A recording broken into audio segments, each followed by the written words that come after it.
How does the current generation remember the Holocaust? This film observes how high school students learn about the Holocaust and its relevance today. My name is Chong Kim, a graduate student from the University of Victoria in Canada. From January to April 2016, my seminar on the Holocaust education participated in an interdisciplinary project by a local high school teacher, Ms. Georgina Hope. Using graphic novels about the Holocaust, she alerted her students to be aware of current human rights issues in which the world is suffering from and populated not one but many tragic Holocausts.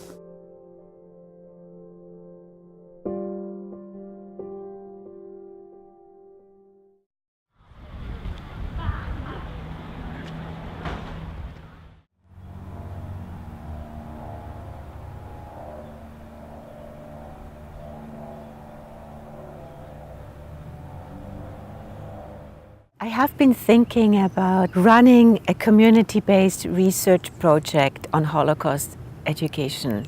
Somehow the opportunity never really presented itself. And one day I was in a coffee shop and I noticed this woman come in who looked rather interesting to me. I was doing my, started to mark and doing some research. And then she looked over at me and saw that I was set up and doing my work and asked if she could join me at the table. And we started chatting. Both identified ourselves as teachers. Where we recognized in each other a lot of mutual interests. And I learned that Georgina, she was a high school teacher. She's very interested in issues that are contemporary and very relevant for young adults today. So I started talking to her about my Holocaust project ideas, specifically about graphic novels. How about taking graphic novels into the high school? That's how the whole idea got started. Then everything exploded from there. I think it was pure kismet.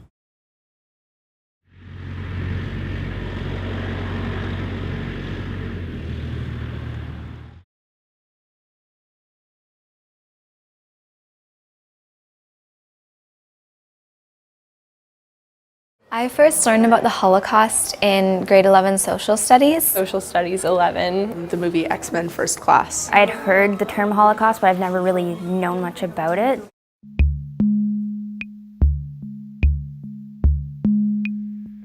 this is why I say, knowing what you now know about the Holocaust, you think about yesterday.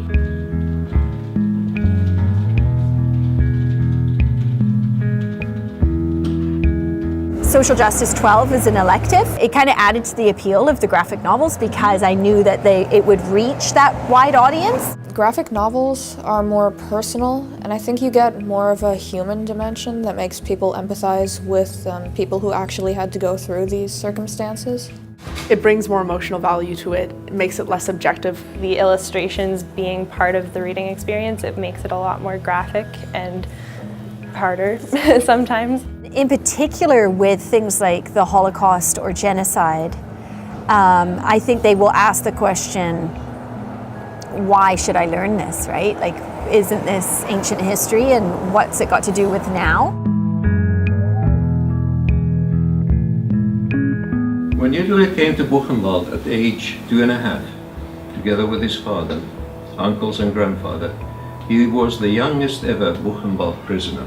I feel like people are kind of blinded by the fact that it happened such a long time ago. I mean, it impacted so many people. You can't just expect a topic or a situation like that to just happen and then it doesn't affect anyone. I mean, it had a long-term effect on so many people. It's a wound that can't really be healed. There are still a lot of political events that have reverberated from the Holocaust. If you don't pay attention to the lessons that we can learn from the past, then in the future we can subconsciously redo these events.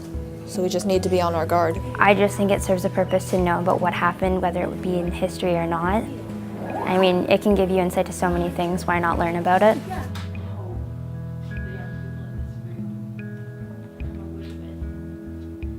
Don't ignore other people's suffering. And the thing that you can do yourselves, that is probably one of the easiest things to do, is to stop bullying. The whole beginning of the Nazi era was one of bullying. That is how it started, but on a governmental scale. It started with name calling, it started with taking away rights, and that was bullying. And it wasn't stopped at that point, when it could have been stopped.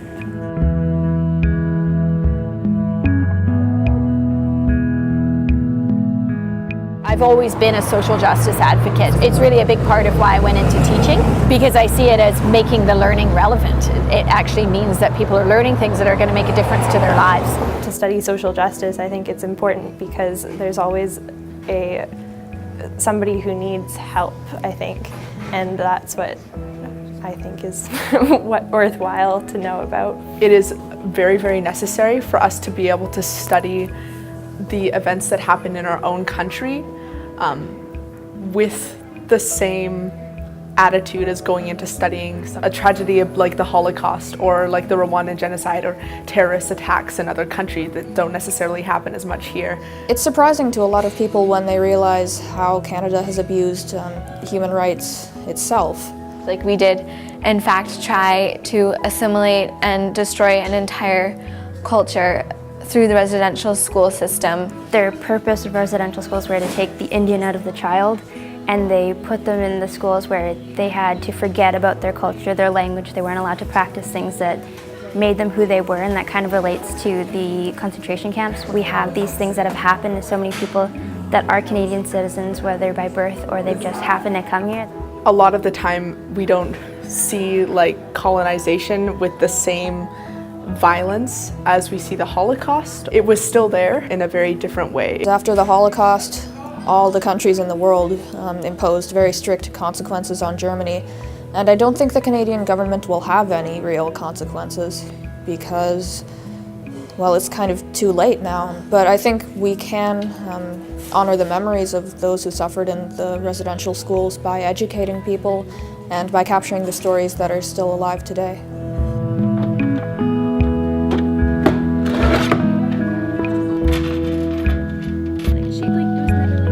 We printed more zines than we meant to. I'm putting together my zines for the third time. I think it's really easy in Canada, especially as like a white person, to believe that it's equal and not see other issues that we have here. But this class has really brought my attention to issues that we are facing today and that are very relevant and that we can still change. Any questions about it?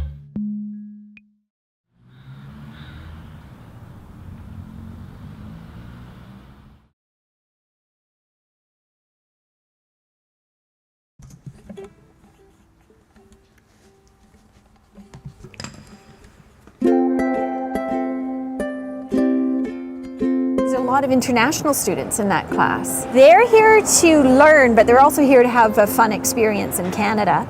And really be immersed in learning English. I really had a strong feeling that the graphic novels was going to be a good thing for them. They expect to be taking Communications 11-12 and be entirely working on things like grammar and writing, which we're doing, but actually part of that curriculum is a visual literacy component. After they participated in their literature circle and they had to discuss their novel, was to then create a visual narrative that connected their life experience to the experiences in the graphic novel. What connects you to your graphic novel is the human experience. So I was teaching Charlotte Hebrew, and one day she approached me and said she has an idea she would like to develop community involvement initiative to do with the Holocaust. When we talked about doing the graphic novel, I said, okay, we'll get the students to do their own art and maybe we can show it at the art gallery. Wouldn't that be cool? For many years I've been volunteering for the art gallery, doing a program in the schools called Gallery in the Schools. And so I had my connection at the gallery. And so that's when we've brought in Heather from the art gallery, who has been facilitating that. I call myself an artist and a writer and an educator. My focus was actually on helping students feel comfortable with the idea of taking something inside of their head and creating an image out of it, because that is the hardest part when you're staring at a blank canvas, especially